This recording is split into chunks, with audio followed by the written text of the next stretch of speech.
नमस्कार मंडळी, मी सुनील डिमेलो वसई. मंडळी, आपण मराठीत म्हणतो ना, धुक्याची चादर. तर ही बघा, धुक्याची चादर कशाला म्हणतात? ही आहे धुक्याची चादर. हे त्याचं प्रात्यक्षिक. सुंदर आहे ना?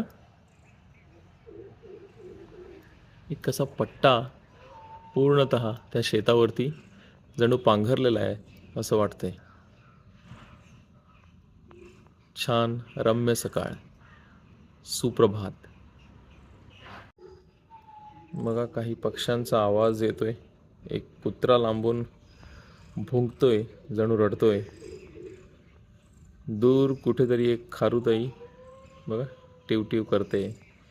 तुम्हाला माहिती आहे का, पूर्वी आमच्या परिसरामध्ये खूप मोठ्या ही बघा एक कुई कोंबडी आम्ही म्हणतो, आत्ताच ती उडून गेली तिकडे.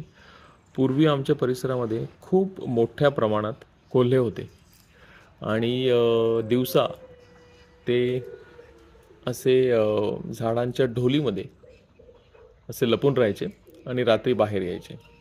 आता कोल्हे जवळपास नामशेष झालेले आहेत. म्हणजे मी तर माझ्या आयुष्यात नाही बघितले अजूनही.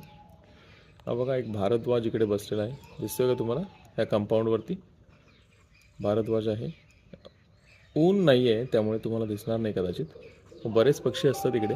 एक खंड्या पक्षी ह्या वायरवरती बसलेला असतो नेहमी, कधी कधी दोन असतात. इतरही बरेच पक्षी येतात जे मला सर्व काही ओळखता येत नाहीत. छान आहे, रम्य सकाळ. ओके, आपला दिवस शुभ जावो.